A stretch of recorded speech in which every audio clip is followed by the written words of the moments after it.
आवाज आ रही है बेटा मेरी?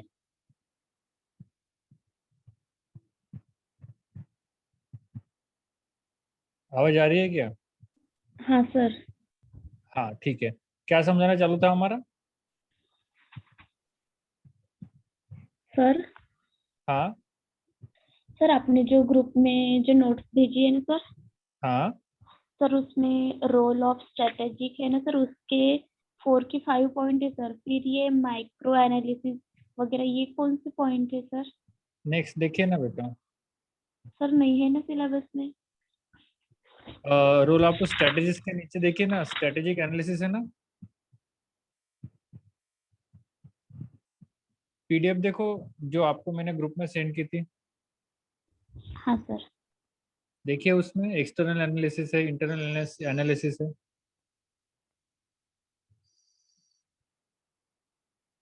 हाँ सर। हाँ वही है वो। सर इसी में मैक्रो इकोनॉमिक्स वगैरह है क्या? वही है बेटा, एक्सटर्नल में माक्रो और इंटरनल में माइक्रो। हाँ सर।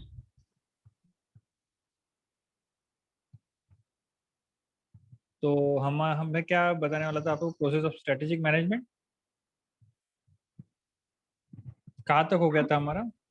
स्टार्ट ही नहीं हुआ था सर। स्टार्ट नहीं हुआ था। नहीं सर, स्टार्ट हुआ था। हाँ। नेचर स्कोप इम्पोर्टेंट हुए थे सर, अभी प्रोसेस स्टार्ट होंगे अभी। हाँ ठीक है, तो कौन बताने वाला था बेटा प्रोसेस? कोई भी मैंने नहीं। किस मैंने किसको बोला था एक्सप्लेन करना?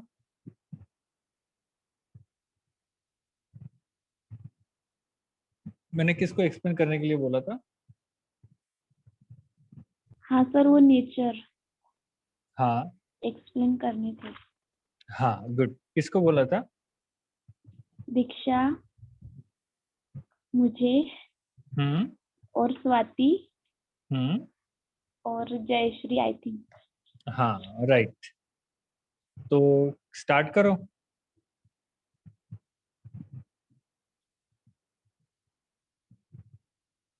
Process of strategic management start करिए ना। पहला पॉइंट क्या है? Management process. हाँ। पहला पॉइंट क्या है? प्रोसेस में पहला पॉइंट क्या है?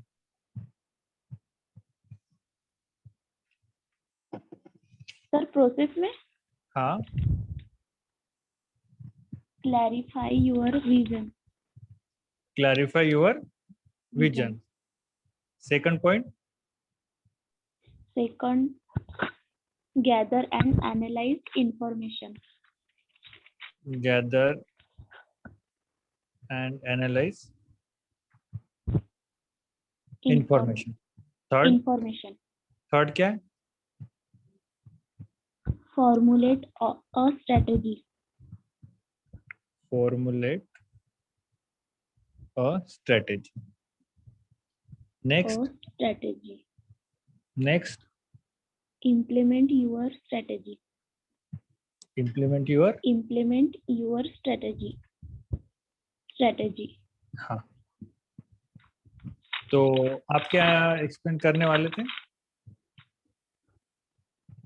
सर और एक पॉइंट है। इम्प्लीमेंट के बाद क्या है? इवेलुएट। हाँ सर। सर बट आपने ये एक्सप्लेन करने को नहीं बोला था? हाँ एक मिनट। Strategic management. हाँ,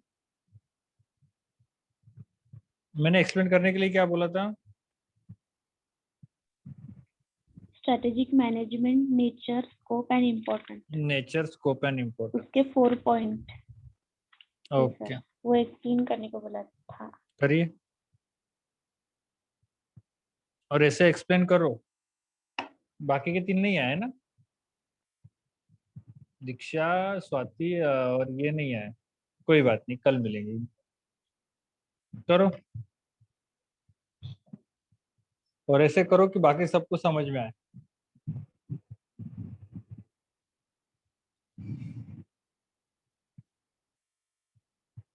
स्टार्ट।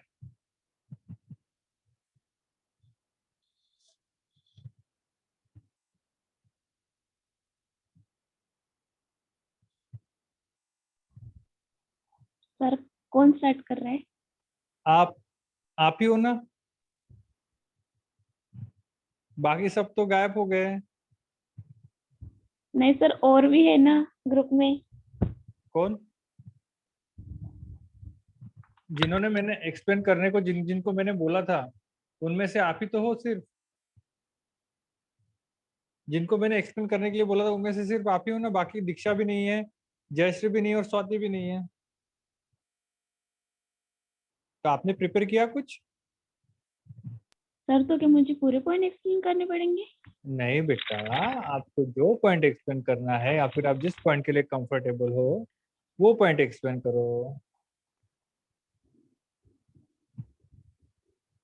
पता तो चले, बाद में मैं एक्सप्लेन करता हूँ ना।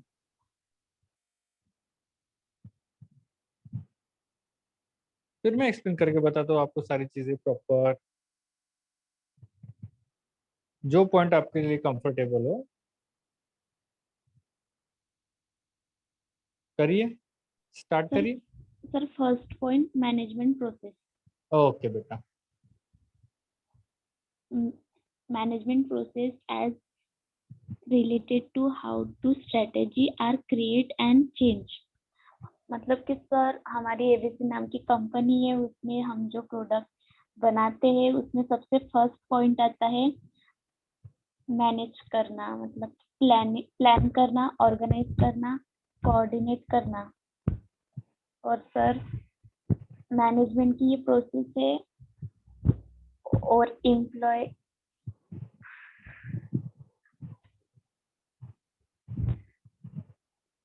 सर प्रोसेस स्ट्रेटेजिक मैनेजमेंट में हमें प्रोसेस वाइज वर्क करना पड़ेगा ताकि हमें अच्छे से अच्छा प्रॉफिट हो सके। ओके, पहला पॉइंट क्या है? Management process. हम क्या देख रहे हैं? हम स्ट्रेटेजिक मैनेजमेंट को देख रहे हैं। ध्यान से सुनो बेटा सब लोग, हम स्ट्रेटेजिक मैनेजमेंट के बारे में पढ़ रहे हैं, जिसके डेफिनेशन में कहा गया है strategic management is a ongoing process. Strategic management is a continuous process. Definition में ही आपको बताया गया है ये एक कंटिन्यूअस प्रोसेस है जो कहीं पे रुकती हुई नहीं है। राइट, मैंने पहले ही आपको कहा है, अगर हमारी इन्वेस्टमेंट है, हमारी लॉन्ग टर्म इन्वेस्टमेंट रहने वाली है, शॉर्ट टर्म इन्वेस्टमेंट नहीं रहने वाली है। लॉन्ग टर्म इन्वेस्टमेंट है तो हम अपने बिजनेस को ज्यादा से ज्यादा दिनों तक चलाने वाले हैं। ज्यादा जितने दिनों तक हमारा बिजनेस रहेगा, हमारी कंपनी रहेंगी, हमारी ऑर्गेनाइजेशन जब तक काम करेंगे तब तक हमें स्ट्रेटेजिक मैनेजमेंट की प्रोसेस चलने वाली है। It is a continue process. तो क्या करना पड़ेगा आपके मैनेजमेंट को? वो प्रोसेस में पूरी तरीके से इन्वॉल्व होकर डिसीजन लेना पड़ेगा। आपकी कंपनी के मैनेजमेंट को वो प्रोसेस में पूरी तरीके से इन्वॉल्व होकर डिसीजन लेना पड़ेगा। अब पूरी तरीके से इन्वॉल्व कैसे होंगे? कैसे इन्वॉल्व होंगे? अगर आप हर एक फैक्टर की अगर प्रॉपरली स्टडी करते तभी आप इन्वॉल्वमेंट करके एक नई पॉलिसी, नई स्कीम बना पाओगे। अगर आपने इंटरनल एनालिसिस पूरी तरीके से किया है, अगर आपने एक्सटर्नल एनालिसिस की स्टडी की है, आपने पॉलिटिकल, सोशल, लीगल, टेक्नोलॉजिकल ये फैक्टर्स को अच्छे से पढ़ा है, अगर आपने इंटरनल आपने कंज्यूमर के बारे में पढ़ा है, आपने सप्लायर्स के बारे में पढ़ा है, आपको अपनी कंपनी के विजन, मिशन, ऑब्जेक्टिव, एम सारे क्लियर है, तो वो इंटरनल और एक्सटर्नल फैक्टर की स्टडी करके आप एक स्ट्रेटेजिक प्रोसेस बनाओगे, आप एक स्ट्रेटेजिक पॉलिसी बनाओगे, आप एक स्ट्रेटेजिक मैनेजमेंट का डिसीजन बनाओगे। जो डिसीजन आपकी कंपनी जब तक चल रही है तब तक वो डिसीजन आपके लिए क्या साबित होगा? आपकी कंपनी के लिए एक अच्छी बात साबित होंगी जो कि आप स्ट्रेटेजिक मैनेजमेंट के साथ करोगे। स्ट्रेटेजिक मैनेजमेंट की पॉलिसी डिजाइन करने के लिए आपको इंटरनल और एक्सटर्नल दोनों फैक्टर स्टडी करना बहुत जरूरी होता है। क्यों? क्योंकि आपने अगर इन्वेस्टमेंट किए, अगर आपने इन्वेस्टमेंट किए तो आप चाहोगे कि आपका बिजनेस लॉन्ग टर्म के लिए चले, और जब तक आपका बिजनेस चलेगा तब तक स्ट्रेटेजिक मैनेजमेंट की प्रोसेस चलने वाली है। नेक्स्ट पॉइंट पढ़ो। Management decision. सर पूरा पॉइंट पढ़ना है। हाँ, दूसरा पॉइंट पढ़ो। Management decision must related clarified to a solution of a perceived problem, how to avoid a threat, how to capitalize an opportunity। Management decision relates है ना? Management sir. Decision relates है, हाँ। तो उसके बारे में नहीं सुनो। सर, पॉइंट पॉइंट क्या है? Management decision. Only management decision. हाँ सर। ठीक है। लुक, मार्केट को स्टडी करना आपका काम होता है। मार्केट को स्टडी करना आपका काम होता है। डे टू डे बेसिस पे हमें मार्केट को स्टडी करना पड़ता है, और मार्केट में जो अपॉर्चुनिटी आ रही है उसको हमें क्या करना पड़ता है, उसको हमें ग्रैब करना पड़ता है, ग्रैब करना पड़ता है। जैसे अभी देखो, कोविड सिचुएशन चालू थी। कोविड सिचुएशन चालू थी, पतंजलि के बाबा रामदेव आए और उन्होंने कोरोनिल की दवाई बना दी, ये सोच के कि मार्केट में अपॉर्चुनिटी है, कोरोना की दवाई हम बेच सकते हैं, तो क्यों ना हम बेचें, क्यों ना हम बेचें। देखिए, बहुत सारे ऐसे ऑनलाइन बिजनेस है जो एकदम ज्यादा ग्रो कर गए। लॉकडाउन के सिचुएशन में कोई डोर टू डोर काम करने के लिए रेडी नहीं था, या फिर गवर्नमेंट परमिशन नहीं दे रही थी, तो बहुत सारे लोगों ने क्या किया, अपने अपने एप्लीकेशन बनाए, अपने अपने ऐप बनाए, और वो ऐप के साथ जैसे यूट्यूब पे बहुत सारे टीचर पढ़ाने लगे। क्यों? क्योंकि उनको पता था कि अगर वो मार्केट को नहीं समझेंगे, अगर वो मार्केट के सिनेरियो को नहीं समझेंगे, तो वो सस्टेन नहीं कर सकते हैं। उनको सस्टेन करना है, उनको अगर पैसे कमाना है, उनको अगर मनी कमाना है, ज्यादा से ज्यादा पैसे कमाना है, तो उनको क्या करना पड़ेगा, उनको मार्केट के हिसाब से खुद में चेंजेस लाके खुद को क्या करना पड़ेगा, सेल करना पड़ेगा। क्योंकि हम कंपनी के हिसाब से मार्केट को चेंज नहीं कर सकते, हमें मार्केट के हिसाब से चेंज होना पड़ेगा, मार्केट के सिनारियो को समझना पड़ेगा, मार्केट की अपॉर्चुनिटी को समझना पड़ेगा। लॉकडाउन की सिचुएशन आई है, लॉकडाउन की सिचुएशन आए तो हमें पता चल गया कि गवर्नमेंट परमिट नहीं करेंगे हमारे दुकान ओपन करने के लिए, हमारे मॉल्स ओपन करने के लिए, हमारे थिएटर्स ओपन करने के लिए, हमारे पीवीआर ओपन करने के लिए परमिशन नहीं देंगे। तो क्या किया, जितने भी ओटीटी प्लेटफॉर्म थे, ऑनलाइन थिएटर के प्लेटफॉर्म थे, उन्होंने क्या किया, उन्होंने जितनी भी मूवीज थी बन के रेडी थी बट वो रिलीज नहीं हो पा रही थी, उन सबको खरीद लिया। मतलब उन्होंने मार्केट को जाना ना, उन्होंने उन्होंने मार्केट को जाना, और उन्होंने सारे के सारे मूवीज जो थी अपनी अपनी ऑनलाइन पोर्टल पे लॉन्च कर दी, और सबने अपने अपने घर में बैठ के वो मूवीज को एंजॉय किया। तो मार्केट के सिनारियो को समझ के, मार्केट की अपॉर्चुनिटी को समझ के क्या करना है हमें, हमें अपने प्रोडक्ट में चेंजेस करने हैं, राइट। हमें अपनी स्ट्रेटेजी बदलनी पड़ेगी, किसके हिसाब से, मार्केट के हिसाब से। अगर हम मार्केट के हिसाब से अपनी स्ट्रेटेजी को चेंज नहीं कर सकते, तो हो सकता है हमारी कंपनी क्या हुए, लॉस में जाए। Next point.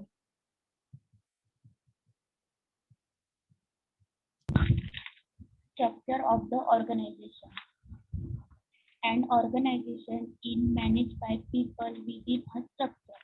The decision which result from the way the manager work together within the structure can result in strategic change.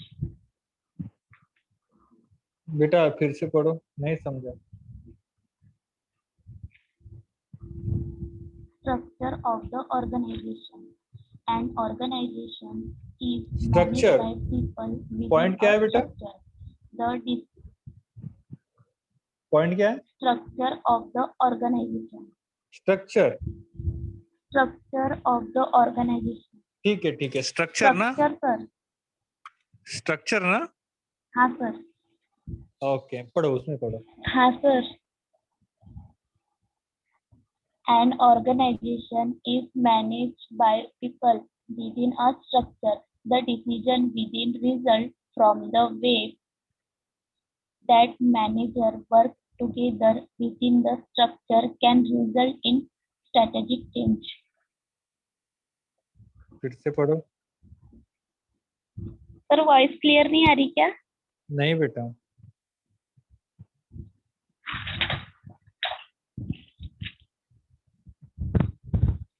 Structure of the organization. An organization is managed by people within a structure. The decision which result from the way that manager work together within the structure can result in strategic change. Okay, so एक particular structure के अंदर आपकी company क्या करती है, काम करती है, जिस स्ट्रक्चर में अलग अलग फैक्टर आते हैं। देखिए, डिसीजन लेने की पावर ऑब्वियसली कंपनी के मैनेजमेंट को होती है। अगर कोई भी कंपनी की मैनेजमेंट अगर अपनी कंपनी को 100% परफेक्टली स्टडी करती है तो ही वो एक अच्छा डिसीजन ले पाएंगी। फॉर एग्जाम्पल, मैनेजमेंट अपने कंपनी को स्टडी कैसे करेंगी? जो डिपार्टमेंट के हेड होते हैं, जो डिपार्टमेंट के मैनेजमेंट होते हैं, मैनेजर होते हैं, वो डिपार्टमेंट के मैनेजमेंट मैनेजर को बुलाएंगी, उनसे फीडबैक लेंगी क्या प्रॉब्लम है, उनसे फीडबैक लेंगे हम अपना प्रोडक्ट क्यों नहीं सेल कर पा रहे, या फिर उनसे फीडबैक लेंगे हम अच्छा प्रोडक्ट क्यों नहीं बना पा रहे, या फिर हम उससे फीडबैक लेंगे कि ज्यादा से ज्यादा एम्प्लॉय हमारी कंपनी को छोड़ के क्यों जा रहे हैं। वो हमें रीजंस बताएंगे। वो रीजंस को हम स्टडी करके जो कंपनी का स्ट्रक्चर होता है, देखो स्ट्रक्चर में लोअर, मिडल, अपर तीनों लोग आते हैं। अपर मतलब मैनेजमेंट, मिडल मतलब मैनेजर्स, और लोअर मतलब जो क्लरिकल स्टाफ होता है या फिर जो प्लांट में काम करता है वो वर्कर होते हैं, वो क्लरिकर होते हैं। ये एक स्ट्रक्चर होता है कोई भी ऑर्गेनाइजेशन का, और ये जब तक ये तीनों स्ट्रक्चर मिलके काम नहीं कर पाते तो कोई भी ऑर्गेनाइजेशन सस्टेन नहीं कर पाता है। ऑब्वियसली सबको साथ में मिलके आके ही काम करना पड़ेगा। उनको एक प्रोडक्ट बनाना है, सबसे पहले तो उनको रॉ मटेरियल खरीदना है, रॉ मटेरियल खरीदने के बाद उनको प्रोडक्ट बनाना है, प्रोडक्ट बनाने के बाद उस प्रोडक्ट को सेल करना है। इतने सब अगर हमें टास्क परफॉर्म करने हैं तो हमें ऑब्वियसली हर डिपार्टमेंट का बंदा एक अच्छा कैंडिडेट चाहिए होगा जो हर काम कर सके, जो अपने काम को परफेक्टली निभा सके, राइट। तो स्ट्रेटेजिक मैनेजमेंट ऑनगोइंग प्रोसेस के साथ अगर हम कुछ स्ट्रक्चरल चेंजेस करते हैं तो वो स्ट्रक्चरल चेंजेस करते हुए हमें कंपनी के अपर लेवल, मिडिल लेवल और लोअर लेवल तीनों फैक्टर को क्या करना पड़ेगा, इंक्लूड करके एक नई स्ट्रेटेजी डिजाइन करनी पड़ेगी। देखिए स्ट्रक्चर में कंपनी का एक स्ट्रक्चर है, फिर से बता रहा हूं मैं आपको। कंपनी का एक स्ट्रक्चर है जिसमें कंपनी का मैनेजमेंट मतलब अपर लेवल, मिडिल लेवल मतलब कंपनी के मैनेजर, और लोअर लेवल मतलब कंपनी के जो वो एम्प्लॉय जो प्लांट में काम कर रहे हैं, राइट। मुझे एक बात बताइए कि डायरेक्टली मैनेजमेंट को तो पता नहीं चलेगा कि कंपनी में कहाँ प्रॉब्लम है, राइट। मैनेजमेंट को मैनेजर को बुलाना पड़ेगा जो मिडिल लेवल में काम करते हैं। मिडिल लेवल को भी नहीं पता रहेगा, उनको कहाँ से लोअर लेवल के जो प्लांट में काम करने वाले एम्प्लॉय है उनसे पूछना पड़ेगा मशीनरी में काम करते हुए आपको कौन सी प्रॉब्लम आ रही है, राइट। या फिर मार्केटिंग मैनेजर है तो जो फील्ड पे काम कर रहे हैं उस बंदों से पूछना पड़ेगा कि आप इतना अपना सेल क्यों नहीं कर पा रहे हो।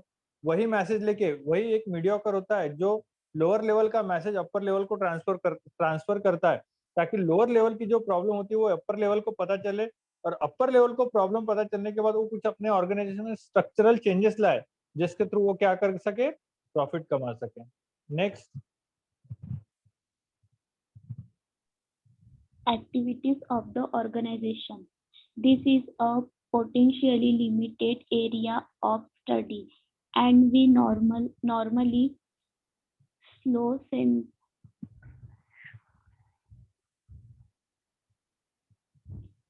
surface ठीक है, पर पे। ठीक है, ठीक है, ठीक है, Ranjan. Activities in the organisation, दो लोग, एक कंपनी के प्रोडक्शन डिपार्टमेंट में काम करने वाला, एक मार्केट में अपने प्रोडक्ट को बेचने वाला, दोनों के टास्क अलग अलग है, दोनों की एक्टिविटीज अलग अलग है। दोनों की एक्टिविटीज को इंटीग्रेट करना पड़ेगा कैसे, ध्यान से सुनो। एक जो प्रोडक्शन डिपार्टमेंट में काम कर रहा है वो अपने प्रोडक्ट को बना रहा है, वो कंपनी में प्रोडक्ट को बना रहा है। एक मार्केटिंग है, मार्केटिंग मैनेजर फील्ड जो सेल्स एग्जीक्यूटिव जो फील्ड पे काम करते हैं वो क्या करेंगे, वो डायरेक्टली कंज्यूमर के साथ क्या करते हैं, इंटरेक्ट करेंगे। अब इन दोनों में कनेक्शन कैसा है, प्रोडक्ट बना लिया इसने, प्रोडक्ट बेच दिया, बट कस्टमर को लग रहा है कि प्रोडक्ट में कुछ चेंजेस चाहिए। वो चेंजेस वो किसको बताएंगा, मार्केटिंग वाले बंदे को बताएंगे। मार्केटिंग वाला बंदा प्रोडक्शन वाले को बताएगा कि हमें हमारे प्रोडक्ट में ये चेंजेस चाहिए अगर आपको सस्टेन करना है, अगर आपको ज्यादा प्रॉफिट कमाना है तो ये डिफरेंट डिफरेंट एक्टिविटीज होती है जो एक दूसरे के साथ इंटीग्रेट होती है, एक दूसरे के साथ इंटीग्रेट होती है, उसको ही साथ में लेके उसका ही इंटीग्रेट करके आपको एक अच्छी पॉलिसी, अच्छा स्ट्रक्चर बनाना पड़ता है कंपनी के अंदर। समझा कि एक बार और बताओ, समझा कि एक बार और बताओ। सर और एक सर बार एक बताओ। बार बताओ। ठीक है, देखिए दो अलग अलग एक्टिविटीज को स्टडी करते हैं हम, दो अलग अलग एक्टिविटीज को स्टडी करते हैं। एक एक्टिविटी प्रोडक्शन डिपार्टमेंट की, एक activity marketing department. Production department की एक्टिविटी है एक अच्छा प्रोडक्ट बनाना, उन्होंने प्रोडक्ट बना दिया। मार्केटिंग डिपार्टमेंट का काम है वो प्रोडक्ट को सेल करना, उन्होंने प्रोडक्ट सेल कर दिया। बट कस्टमर को कुछ फीडबैक मिला, कस्टमर से कुछ फीडबैक आया है वो फीडबैक मार्केटिंग वाले को मिलेगा, क्योंकि ये कंपनी के अंदर काम कर रहा है, ये फील्ड पे नहीं, ये फील्ड पे नहीं जा रहा है, ये फील्ड पे जा रहा है मार्केटिंग वाला। तो मार्केटिंग वाला बंदा ने फीडबैक लिया, और मार्केटिंग वाले बंदे ने फीडबैक किसको बताया? प्रोडक्शन वाले बंदे को बताया कि कस्टमर चाहते हैं कि आप अपने प्रोडक्ट में कुछ चेंजेस करो। तो ये दोनों इंटीग्रेट होके काम करेंगे। कंपनीज में जितनी भी एक्टिविटीज होती है, सारी की सारी एक्टिविटीज एक टीम की तरह काम करती है, इंटीग्रेट होके काम करती है, तभी वो अपने रिजल्ट को क्या कर पाती है? अचीव कर पाती है। Okay, integrate different different activities. Next पढ़िए। हो गए सर फिनिश? ठीक है, नेक्स्ट पॉइंट क्या है?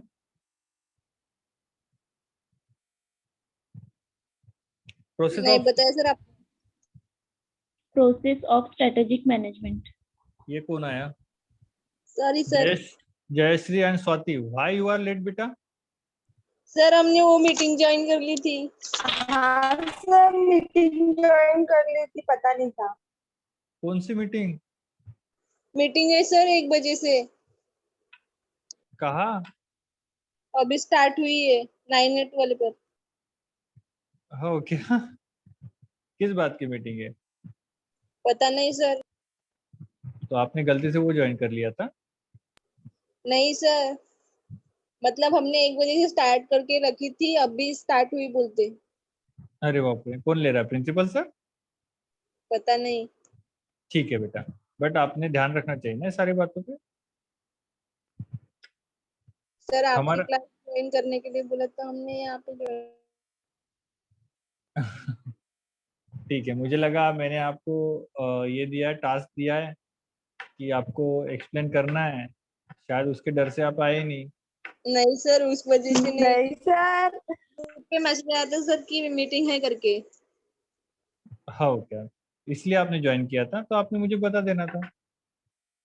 अगर आपकी मीटिंग थी तो आपने मुझे बताया क्यों नहीं?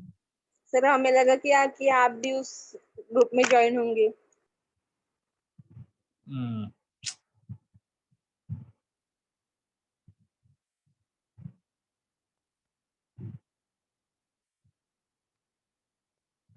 ठीक है। प्रोसेस ऑफ स्ट्रेटेजिक मैनेजमेंट देखते हैं।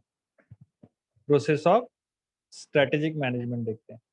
बेटा ध्यान में रखना, देखो सेकंड यूनिट ना इसका बहुत बड़ा है, तो आज मैं आपको सेकंड यूनिट के जितने भी ये है नोट्स है, वो मैं आपको प्रॉपरली भेजूंगा, और आपको सेकंड यूनिट के सारे नोट्स लिखने हैं, जो जो मैं आपको भेजूंगा, और आज ही लिख लेना, क्योंकि कल हम उसको डायरेक्टली एक्सप्लेन करेंगे, हमारा सर टाइम नहीं जाए। हाँ सर आप थोड़ी जल्दी भेजना, आप कल ना बहुत देर से भेजा था सर आपने। ठीक है, ठीक है, ठीक है, ठीक है। 6 बजे भेजा तो चलेंगे? छः हाँ साढ़े सर। छः बजे ठीक है। 6 साढ़े हाँ 6 बजे मैं आपको भेज दूँ, क्योंकि मेरे 5-6 बजे तक तो लेक्चर ही है, तो मैं आपको 6 बजे भेजूंगा। 6 सवा 6 बजे तक आ जाएंगे, और आप लिख लेना बेटा सब, क्योंकि सेकंड यूनिट देख रहा हूँ मैं, वो बहुत बड़ा है। ठीक है, फिर हम हमारा मैक्सिमम फोकस न्यूमेरिकल्स पे करेंगे, फाइनेंशियल मैनेजमेंट के। एक बार सिलेबस हो गया हमारा तो ओके। जी सर। हम्म, तो देखिए बेटा, प्रोसेस ऑफ स्ट्रेटेजिक मैनेजमेंट, जिसमें पहला पॉइंट है क्लैरिफाई योर विजन।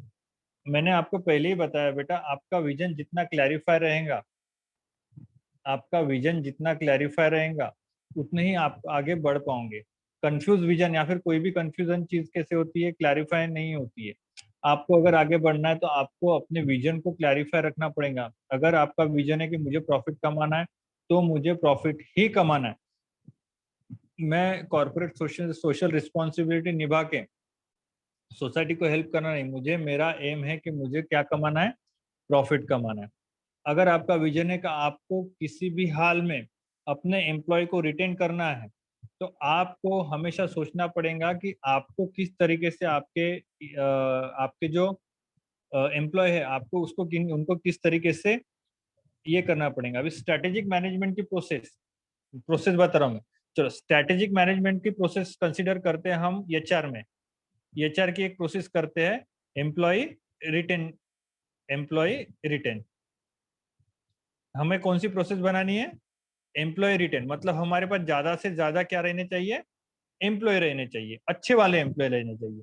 देखो, क्लैरिफाई योर विजन, हमने हमारे विजन को क्लैरिफाई किया है, हमारा विजन क्या है? हमको अच्छे एम्प्लॉय रिटेन करने हैं हमारे कंपनी के लिए, हमें अच्छे एम्प्लॉय क्या करने हैं? रिटेन करने हैं हमारे कंपनी के लिए। ये हमारा क्या है? विजन है, ये हमारा क्या है? मिशन है। तो उसके बाद हमें क्या करना पड़ेगा? उसके बाद हमें कंपनी के एचआर डिपार्टमेंट में जाके कंपनी के एचआर एग्जीक्यूटिव से मिलके इंफॉर्मेशन कलेक्ट करने पड़ेंगी कि ज्यादा से ज्यादा एम्प्लॉय हमारे हमारे कंपनी में से क्यों छोड़ के जा रहे हैं, क्या प्रॉब्लम है एम्प्लॉय को, सैलरी स्ट्रक्चर बराबर नहीं, पे स्केल बराबर नहीं है, या फिर उनको कुछ अदर फैसिलिटी चाहिए जो कंपनी उनको प्रोवाइड नहीं कर रही है। Vision clear, company wants to retain maximum employ, maximum talented employ, हमारा विजन क्लियर है। क्या क्या विजन है हमारा? हमें ज्यादा से ज्यादा एम्प्लॉय को क्या करना है? रिटेन करना है, अच्छे एम्प्लॉय को रिटेन करना है। उसके लिए हमें क्या करना पड़ेगा? सबसे पहले हमें एनालाइज करना पड़ेगा इंफॉर्मेशन को, इंफॉर्मेशन को एनालाइज करना पड़ेगा हमें। हमारे पास अगर 10 लोगों ने फीडबैक दिया है तो 10 के 10 फीडबैक बराबर नहीं होंगे, हमें वो फीडबैक को एनालाइज करना पड़ेगा कि कौन सा फीडबैक हमारे लिए ठीक है, कौन सा फीडबैक हमारे लिए ठीक नहीं है। और जितने फीडबैक हमारे लिए ठीक है उसमें से हमको थर्ड स्टेप पे जाना पड़ेगा, फॉर्मुलेट स्ट्रेटेजी। हमें सबसे पहले अपने विजन को क्लियर करना पड़ेगा, विजन को क्लियर करने के बाद हमें इंफॉर्मेशन कलेक्ट करने पड़ेंगी, इंफॉर्मेशन को एनालाइज करना पड़ेगा, इंफॉर्मेशन को एनालाइज करने के बाद हमें एक पर्टिकुलर स्ट्रेटेजी बनानी पड़ेगी। हाँ, that we want to increase our pay structure. हमें पता चला है कि हमारे एम्प्लॉय को ज्यादा से ज्यादा पे स्ट्रक्चर नहीं मिल रहा है, हमारे एम्प्लॉय को सैलरी नहीं मिल रही। ये मेन प्रॉब्लम है, क्योंकि एम्प्लॉय हमारे कंपनी को छोड़ के जा रहे हैं, एम्प्लॉय हमारे कंपनी को छोड़ के जा रहे हैं। हमें पता चल गया प्रॉब्लम ये है, हमने स्ट्रेटेजी बना ली कि उनके पेमेंट बढ़ा दो, उनके पेमेंट बढ़ा दो। अभी हमें क्या करना पड़ेगा? अभी हमने डिसीजन तो ले लिया है, अभी हमने डिसीजन को ले लिया है कि हमें पे स्केल बढ़ाना है, बट अभी हमें क्या करना पड़ेगा? अभी हमें उसमें इम्प्लीमेंट करना पड़ेगा, एक्चुअली प्रैक्टिकली इंक्रीज करने पड़ेंगे एम्प्लॉय की सैलरी। और एम्प्लॉय की सैलरी इंक्रीज करने के बाद स्टडी करनी पड़ेगी फिर से, एम्प्लॉय की सैलरी इंक्रीज करनी पड़ेगी, सैलरी इंक्रीज करने के बाद हमें स्टडी करनी पड़ेगी फिर से कि अभी हम जो चाहते हैं, अभी हम एम्प्लॉय को रिटेन करने की पॉलिसी जो हमने बनाए थे वो फुलफिल हो रही है, नहीं हो रही है, अच्छे एम्प्लॉयज हमारी कंपनी में रुक रहे हैं, नहीं रुक रहे। This is the process of strategic management. Next point क्या है?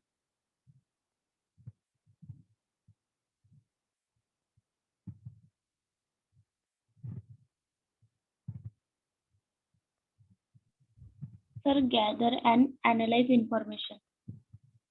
बेटा वही तो मैंने पांचों पॉइंट बता दिया आपको। हाँ ना सर, वही तो। हाँ, तो फिर मैं नेक्स्ट पॉइंट पूछा तो क्या आपने क्यों बोला? नेक्स्ट रोल ऑफ स्ट्रेटेजीज है।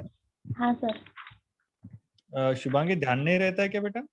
नहीं सर, मतलब कि मैंने आपको पांचों के पांचों पॉइंट समझा के बताइए ना, ध्यान नहीं रहता। सर वो थर्ड वाला पॉइंट नहीं समझा सर। थर्ड वाला पॉइंट नहीं समझा, किसने बोला ये? सर, शुभांगी तांडीकर। शुभांगी, बेटा नाम ही बता जाओ ना, सरनेम मत बता जाओ। शुभांगी, हाँ सर, सॉरी।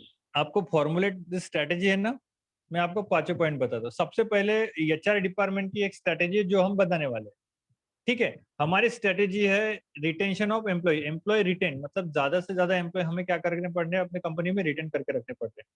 पढ़ना, हमारी कंपनी को ज्यादा से ज्यादा एम्प्लॉय छोड़ के जा रहे हैं, तो हमें रीजन ढूंढना है कि वो एम्प्लॉय हमारे कंपनी को छोड़ के क्यों जा रहे हैं। इसलिए हमने एक पॉलिसी बनाई, क्लियरली पॉलिसी बनाई है। पॉइंट है ना, क्लैरिफाई योर विजन। हमारा विजन है कि हमें ज्यादा से ज्यादा एम्प्लॉय को रिटेन करना है। उसके लिए हम सबसे पहले एचआर एग्जीक्यूटिव के पास जाके इंफॉर्मेशन कलेक्ट करेंगे, राइट। तो अगर हमारी कंपनी में 10 एचआर एग्जीक्यूटिव है तो हम 10 का फीडबैक लेंगे, 10 से इंफॉर्मेशन कलेक्ट करेंगे, देन हम उस इंफॉर्मेशन को एनालाइज करेंगे कि कौन सी इंफॉर्मेशन हमारे कंपनी के लिए सही है या कौन सी इंफॉर्मेशन हमारे कंपनी के लिए गलत है।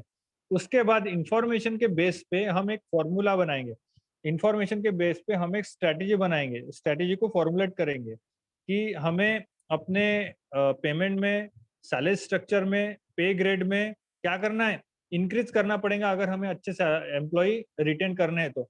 अब क्या करेंगे? हम इम्प्लीमेंट करेंगे, डिसीजन तो ले लिया कि सैलरी इंक्रीज करना है, अब हम एक्चुअली कंपनी के अंदर सैलरी इंक्रीज करेंगे और 2-3 महीनों के बाद फिर से स्टडी करेंगे कि जो हमने सैलरी बढ़ाई है उसके थ्रू एम्प्लॉय रिटेन हो रहे हैं या नहीं हो रहे। सोने चांदी का चाहिए। इसका माइक ऑफ करो।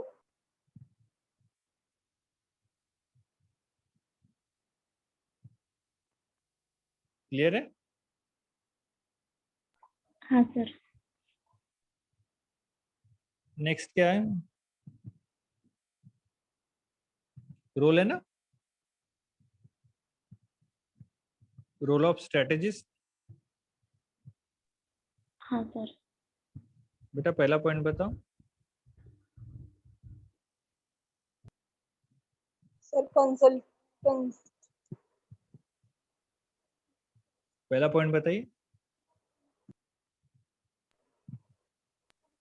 कंसल्टेंट।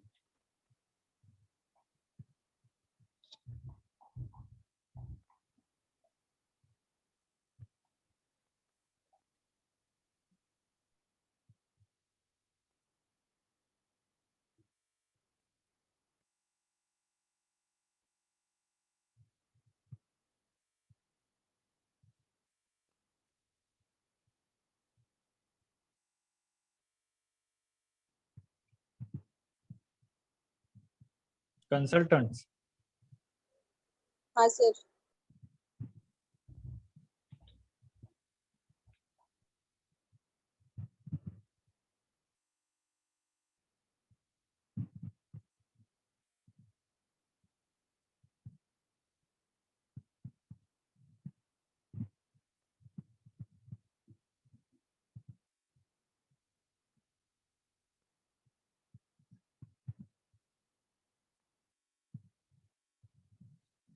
ठीक है। Role of a strategy. Strategy को कौन से रोल प्ले करने पड़ते हैं? सबसे पहला रोल उनको प्ले करना पड़ता है कंसल्टेंट।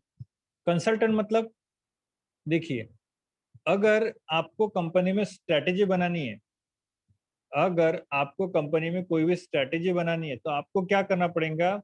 आपको हर पॉइंट को स्टडी करना पड़ेगा, आपको हर फैक्टर को स्टडी करना पड़ेगा, और हर फैक्टर को स्टडी करने पड़ेंगे। स्टडी करने के लिए आपको हर कंसल्टेंट, हर हर एम्प्लॉय से क्या करना पड़ेगा? कंसल्ट करना पड़ेगा, कांटेक्ट करना पड़ेगा। और हर एम्प्लॉय के साथ कांटेक्ट करके देखिए, अगर हम स्ट्रेटेजी बना रहे अगर हम स्ट्रेटेजी बना रहे तो हम ये चाहते हैं कि 100% परफेक्ट और फुल प्रूफ स्ट्रेटेजी बने। तो नहीं होता है, कभी कभी गलत हो जाता है, बट हम तो ये चाहेंगे ना। तो जब तक हमारे पास 100% परफेक्ट इंफॉर्मेशन नहीं रहेंगी, तब तक हम 100% परफेक्ट स्ट्रेटेजी नहीं बना पाएंगे। इसीलिए हमारा ये काम होता है, जो स्ट्रेटेजिस्ट होता है, जो हेड स्ट्रेटेजिस्ट होता है, वो सबको कंसल्ट करता है। क्यों? ताकि उसको 100% परफेक्ट क्या मिले? इंफॉर्मेशन मिले, फीडबैक उसको प्रॉपरली मिले, जिस फीडबैक के थ्रू वो एक अच्छा क्या बना पाए? स्ट्रेटेजी बना पाए। ये रोल होता है स्ट्रेटेजिस्ट का।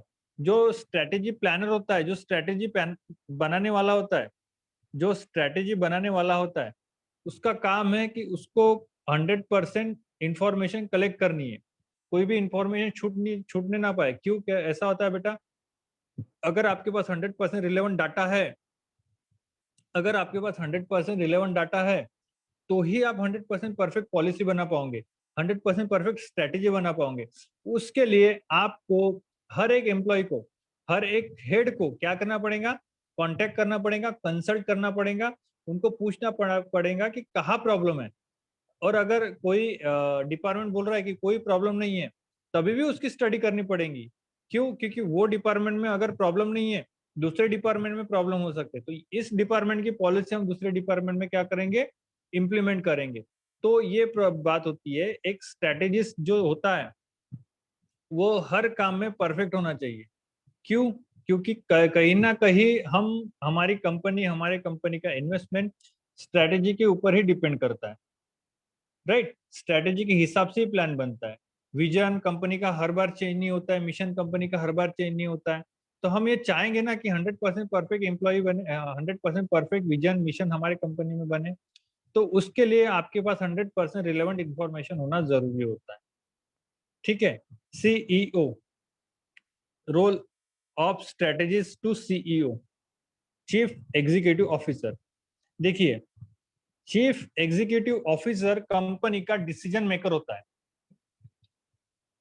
चीफ एग्जीक्यूटिव ऑफिसर कंपनी का डिसीजन मेकर होता है।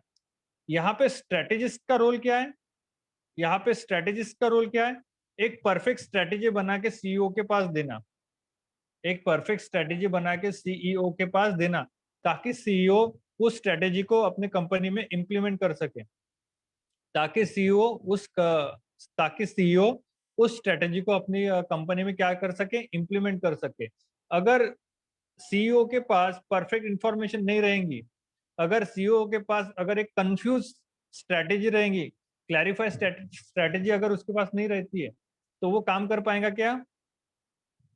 काम कर पाएंगा क्या? नहीं काम कर पाएगा। जब तक उसके पास क्लियर कट इंफॉर्मेशन नहीं है, वो इंफॉर्मेशन के साथ ही उसको काम करना पड़ेगा। देन सीनियर मैनेजमेंट, कंपनी का जो सीनियर मैनेजमेंट होता है वो कंपनी का बोर्ड ऑफ डायरेक्टर होते हैं, राइट। अल्टीमेटली डिसीजन लेने का काम कौन करते हैं? अल्टीमेटली डिसीजन लेने का काम कौन करते हैं? कौन करता है? कंपनी का सीनियर मैनेजमेंट ही करता है। सीईओ। सीईओ करते हैं, सीनियर मैनेजमेंट करते हैं, ये दोनों एक ही होते हैं। CEO senior manage board of director में भी होता है, जैसे Satya Nadella board of director में भी है माइक्रोसॉफ्ट के, सुंदर पिचाई बोर्ड ऑफ डायरेक्टर में गूगल के, राइट। वो दोनों सीईओ है अपने अपनी कंपनी के, बट वो बोर्ड ऑफ डायरेक्टर में भी है। तो सीनियर मैनेजमेंट होता है कंपनी का जो डिसीजन लेता है। स्ट्रैटेजी बना ली स्ट्रैटेजिस्ट ने, सीईओ के पास दे दी, बट सीईओ का काम क्या है? अब वो सीनियर मैनेजमेंट के पास जाएगा कंपनी के, उनको स्ट्रैटेजी बनाएगा। अल्टीमेटली स्ट्रैटेजी के ऊपर डिसीजन लेने का काम किसका है? बोर्ड ऑफ डायरेक्टर या फिर सीनियर मैनेजमेंट का। कॉर्पोरेट प्लानिंग, नेक्स्ट पॉइंट है कॉर्पोरेट प्लानिंग। कॉर्पोरेट प्लानिंग मतलब क्या होता है? कॉर्पोरेट मतलब क्या होता है? कॉर्पोरेट मतलब क्या होता है?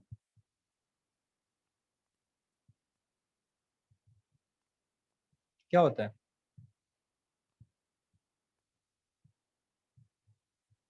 क्या होता है? सर हेल्प करना, कोऑर्डिनेट करना। ओके, कॉर्पोरेट मतलब क्या होता है? एनीवन? Anyone else?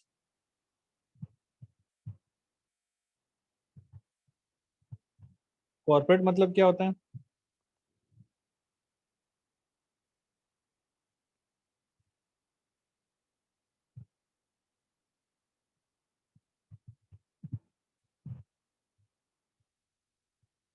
क्या होता है कॉर्पोरेट मतलब क्या होता है?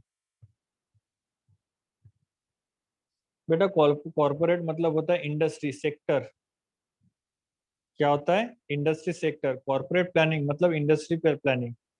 इंडस्ट्री प्लानिंग मतलब एक इंडस्ट्री है टेलीकॉम इंडस्ट्री, कितने कंपनी है टेलीकॉम में? टेलीकॉम में कितनी कंपनी है?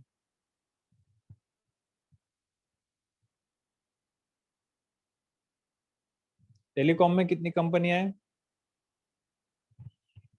अच्छा मुझे नाम बताओ मोबाइल कंपनी के। सर कौन सा? यूनिनॉर, यूनिनॉर अब नहीं ना बेटा, यूनिनॉर तो बंद हो गया। Nokia, Samsung. नो, नेटवर्क के नाम बताओ बेटा, टेलीकॉम सेक्टर की कंपनी के नाम बताओ, मोबाइल के नाम मत बताओ, मोबाइल नेटवर्क के नाम बताओ, कौन से? Jio, very Airtel, good, Idea, very good. Jio, Airtel, Idea और वोडाफोन, ओके और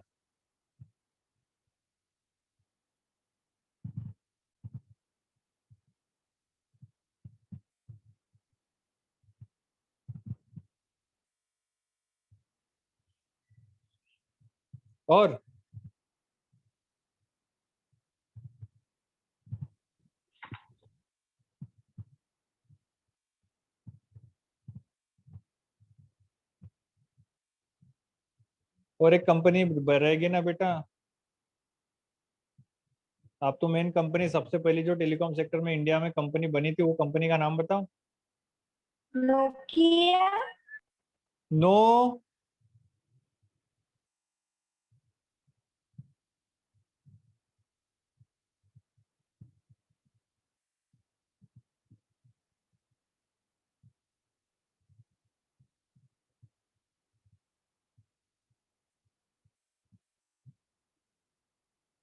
रिलायंस जियो।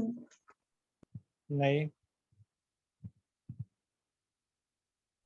आइडिया। बेटा बता दिया।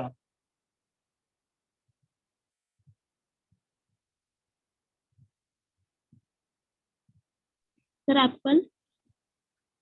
बेटा वो मोबाइल कंपनी है, वो टेलीकॉम सेक्टर कंपनी नहीं है।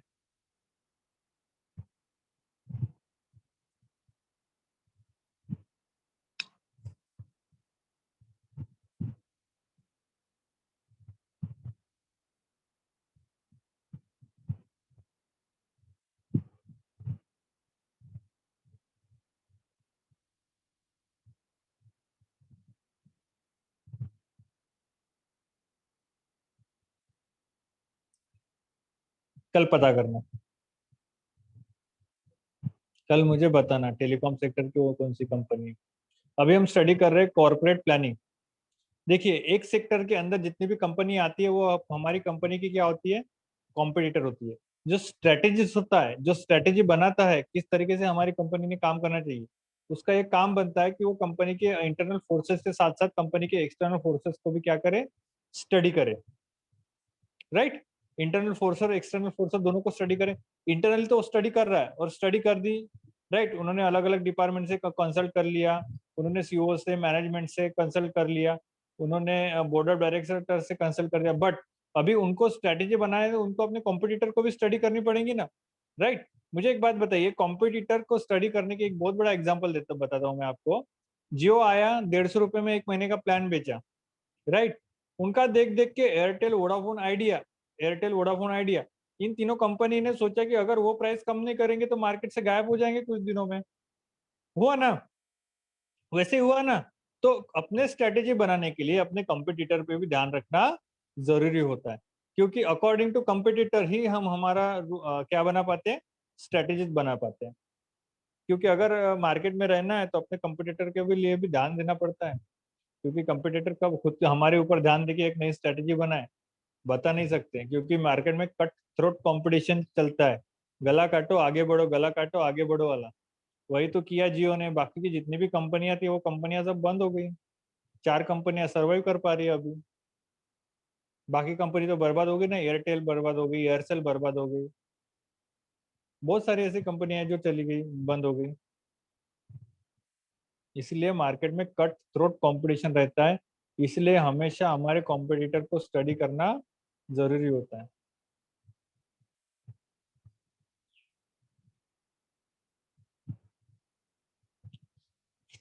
नेक्स्ट पॉइंट क्या है,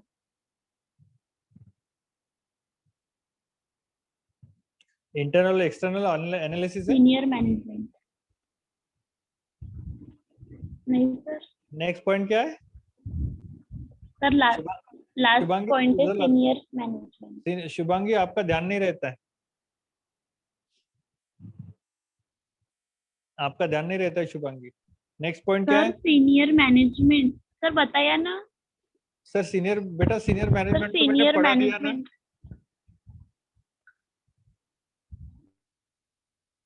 मैंने आपको कंसल्टेंट पढ़ाया, सीईओ पढ़ाया, सीनियर मैनेजमेंट पढ़ाया, कॉर्पोरेट पढ़ाया। अभी मैंने जो आपको इसका एग्जांपल दिया था, अपना अलग अलग सेक्टर का एग्जांपल दिया, वो कॉर्पोरेट प्लानिंग में आता है।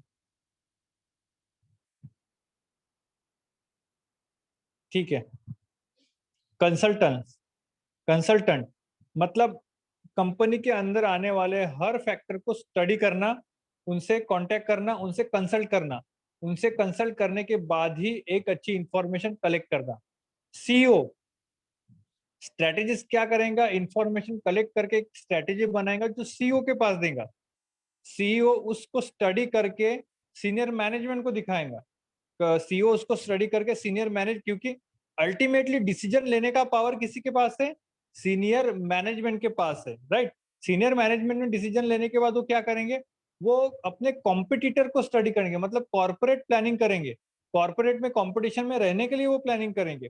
कंपटीशन में रहने के लिए प्लानिंग करने के लिए उनको अपने कॉम्पिटिटर की पॉलिसी समझना जरूरी है। जब तक वो अपने कॉम्पिटिटर की पॉलिसी नहीं समझ पाएंगे तब तक वो मार्केट में सरवाइव नहीं कर पाएंगे। Okay, okay sir. ये किसने बोला, स्वाति? सर थोड़ा एक बार repeat। ठीक है बेटा, देखिए कंसल्टेंट मतलब इंफॉर्मेशन कलेक्ट करना अलग अलग फैक्टर को कंसल्ट करके।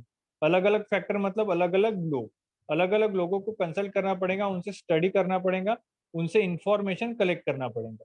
वो इंफॉर्मेशन कलेक्ट करने के बाद एक अच्छी स्ट्रेटेजीज बनाने के बाद स्ट्रेटेजिक मैनेजमेंट मैनेजर क्या करेगा, सीईओ को अपनी स्ट्रेटेजी बताएंगा, राइट। फिर सीईओ उसको स्टडी करेगा, सीईओ उसको स्टडी करने के बाद अगर वो स्ट्रेटेजी अच्छी है, रिलेवेंट है, तो वो अपने सीईओ किसको देगा, सीनियर मैनेजमेंट को देगा। जो सीनियर मैनेजमेंट होती है कंपनी की, उनको देगा। सीनियर मैनेजमेंट को देने के बाद सीनियर मैनेजमेंट क्या करेंगे, सीनियर मैनेजमेंट उसको डिसीजन लेने से पहले अपने कॉम्पिटिटर की पॉलिसी को स्टडी करेंगी और डिसीजन लेंगे। Okay okay sir. Okay, next क्या है?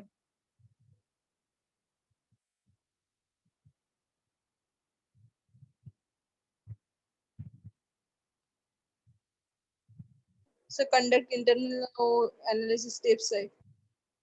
ओके, और उसमें उसके बाद क्या है? एक्सटर्नल और इंटरनल है ना, एक्सटर्नल और इंटरनल एनालिसिस है ना। हाँ sir.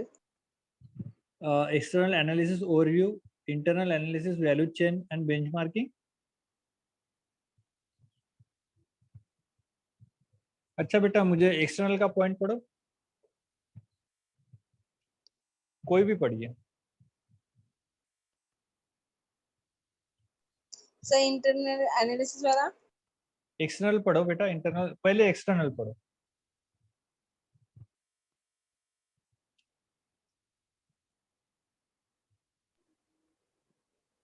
An external analysis or environment analysis is an objective assessment of the changing world in which an enterprise operates in order to have an early warning system for identifying potential threats and opportunities. A SWOT analysis can help her. बस बस बस बस बस बस। और internal पढ़ो भी, internal पढ़ो भी। An internal analysis is the thorough examination of a company's internal components, both tangible and intangible, such as बस बस resources बस and बस बस बस बस बस बस बस। देखो बेटा, अगर आपको याद होगा तो पता नहीं, बट मैंने फर्स्ट ईयर में आपको स्वॉट एनालिसिस पढ़ाया था। स्वॉट मतलब स्ट्रेंथ, वीकनेसेस, अपॉर्चुनिटी और थ्रेट। ये जो होते हैं वो एक विद इन इंडस्ट्री काम करते हैं, कॉर्पोरेट में काम करते हैं, इंडस्ट्री के बाहर काम करते। देखो माक्रो मतलब एक बात ध्यान में रखना, एक्सटर्नल। एक्सटर्नल मतलब कंपनी के बाहर के फैक्टर। कंपनी के बाहर के फैक्टर कौन से? Political, economical, social, legal, technological, environmental. ये ऐसे फैक्टर है जो कंपनी के बाहर के होते हैं, राइट। तो हमें क्या करना पड़ेगा, हमें उसको एनालिसिस करना पड़ेगा। क्या करना पड़ेगा, हमें उससे एनालिसिस करना पड़ेगा, उसको समझना पड़ेगा। स्वॉट एनालिसिस मतलब देखो स्ट्रेंथ, हमारी कंपनी की स्ट्रेंथ क्या है। फॉर एग्जाम्पल, अगर हमारे ऑनर के पास बहुत पैसा होगा तो हम कोई भी कंपनी को खरीद सकते हैं या फिर कोई भी नई कंपनी को स्टार्ट कर सकते हैं, ये हमारी स्ट्रेंथ है। उसके बाद वीकनेस, हमारी वीकनेस क्या है? हमारे पास इतने पैसा रहने के बावजूद भी हमारे पास अच्छे एम्प्लॉय नहीं है, अच्छे काम करने वाले एम्प्लॉयज नहीं है, वो हमारी क्या है? वीकनेस है। अपॉर्चुनिटी जो आपको मार्केट में दिखती है, अपॉर्चुनिटी जो आपको कहाँ दिखती है? मार्केट में दिखती है। फॉर एग्जाम्पल लॉकडाउन लगा, अगर ऑनलाइन, अगर ज्यादा से ज्यादा कंपनियां ऑनलाइन अगर गई होंगी तो उन्होंने मार्केट में रहने वाले अपॉर्चुनिटी को पहचाना होगा, मार्केट में रहने वाले अपॉर्चुनिटी को पहचाना होगा। सबसे पहले शॉर्ट एनालिसिस। शॉर्ट मतलब स्ट्रेंथ, स्ट्रेंथ मतलब क्या? जो हमारी मजबूती होती है। फॉर एग्जाम्पल अगर हमारे ऑनर के पास बहुत पैसा है तो वो हमारी क्या है? मजबूती है, वो हमारी मजबूती। उसके साथ हम कहीं पे भी जल्दी से इन्वेस्ट कर सकते हैं, किसी भी नई कंपनी को खरीद सकते हैं, वो हमारी क्या है? strength. स्ट्रेंथ है। उसके बाद क्या होगा? वीकनेस, हमारे पास अच्छे एम्प्लॉय नहीं है, हमारे पास अच्छे एम्प्लॉय नहीं, इन्वेस्टमेंट रहने के बावजूद भी हमारे पास अच्छे एम्प्लॉय नहीं है, वो हमारी क्या है? वीकनेस है। हमें हमेशा ध्यान में रखना पड़ेगा, हमारे वीकनेस के ऊपर हमेशा फोकस रहना पड़ता है। उसके बाद अपॉर्चुनिटी, सेक्टर में क्या अपॉर्चुनिटी? लॉकडाउन लग गया, अपॉर्चुनिटी को पहचानना है, मार्केट में जाना है, अपने बिजनेस को जल्दी से ऑनलाइन ट्रांसफर कराओ, अपने बिजनेस को जल्दी से ऑनलाइन ट्रांसफर कराओ, ऑनलाइन सर्विसेज दो, ऑनलाइन कंसल्टेशन दो, और डॉक्टर ऑनलाइन कंसल्टेशन देंगे। बहुत सारे डॉक्टर ने ऑनलाइन चालू कर दिया कंसल्टेशन करना, राइट। मतलब उन्होंने मार्केट की अपॉर्चुनिटी को पहचाना। उसके बाद स्वॉट एंड थ्रेट। थ्रेट मतलब अगर आपका कॉम्पिटिटर आपको कंपटीशन में दबाने के लिए कोई नई पॉलिसी बनाता है, तो आपको भी वो पॉलिसी के ऊपर एक नई पॉलिसी बनानी पड़ेगी अगर आपको मार्केट में सर्वाइव करना है। तो स्ट्रेंथ, आपके पास पैसा है। वीकनेस, अच्छे एम्प्लॉय नहीं है। अपॉर्चुनिटी, ऑनलाइन लॉकडाउन लग गया, मार्केट की चेंज हो गया, मार्केट का सिनेरियो चेंज हो गया। अब क्या करेंगे? अब हम मार्केट के सिनेरियो को पहचानेंगे, हम मार्केट के अपॉर्चुनिटी को पहचानेंगे। अपॉर्चुनिटी को पहचान के हमें जल्दी से अपने बिजनेस को ऑनलाइन ट्रांसफर करना पड़ेगा, ऑनलाइन कम्युनिकेट करना पड़ेगा, ऑनलाइन कस्टमर के थ्रू जाना पड़ेगा। ये हो गई अपॉर्चुनिटी। और थ्रेट मतलब आपके कॉम्पिटिटर आपकी पॉलिसी को समझ के एक नई पॉलिसी डिजाइन करके आपको डिफीट करना चाहते हैं। आपको डिफीट करने से पहले आप एक नई पॉलिसी बनाओ जिसके थ्रू आप अपने कॉम्पिटिटर को डिफीट कर सको। ये एक्सटर्नल। और इंटरनल मतलब वही है बेटा, जो अपने इंटरनल जो फैक्टर होते हैं कंपनी के अंदर के, जो फैक्टर होते हैं, जैसे 4 डिपार्टमेंट हो गए कंपनी के। फाइनेंस इंटरनल फैक्टर है, एचआर इंटरनल फैक्टर है, सप्लाई इंटरनल फैक्टर है, research and development internal factor है। ये सारे इंटरनल फैक्टर को भी आपको स्टडी करना पड़ेगा। जिस तरीके से आप स्वॉट एनालिसिस कर रहे हो खुद का, इंटरनल एनालिसिस को आप खुद चेंज कर सकते हो, बट अकॉर्डिंग टू स्वॉट एनालिसिस आपको चेंज होना पड़ेगा। ये दोनों के बीच का डिफरेंस है। इंटरनल में इंटरनल फैक्टर को आप चेंज कर सकते हो, रिसर्च एंड डेवलपमेंट काम नहीं कर सकता, आप चेंज कर सकते हो। सप्लायर अच्छा प्रोडक्ट नहीं दे रहा है, आप काम कर सकते हो, राइट। फाइनेंस अच्छा काम कर नहीं कर रहा है, आप मैनेजर को चेंज कर सकते हो। इंटरनल फैक्टर को आप खुद चेंज कर सकते हो, बट इनकेस अगर आप एक्सटर्नल सोचते हो तो आप स्वॉट एनालिसिस को चेंज नहीं कर सकते हो। आप एक्सटर्नल फैक्टर को चेंज नहीं कर सकते। आप गवर्नमेंट को नहीं बोल सकते हो पॉलिटिकल पॉलिसी चेंज करो, आप लीगल डिपार्टमेंट को नहीं बोल सकते हो कि आप अपना लॉ चेंज करो। हाँ, आपको लॉ के हिसाब से आपकी कंपनी को आपको चेंज करना पड़ेगा अगर आपको मार्केट में सर्वाइव करना है तो। क्लियर है? अभी ध्यान में रखिए बेटा, क्लियर है क्या? हाँ सर। हाँ, अभी एक बात ध्यान में रखो, मैं आपको 6 बजे सारे के सारे नोट्स भेज दूंगा सेकंड यूनिट के, जिसको आप लिख लेना, ठीक है। और कल पहले लेक्चर में हम हाँ सेकंड सर। यूनिट समझा लेंगे, जी सर। ठीक है। Thank you sir. हाँ बेटा, थैंक यू।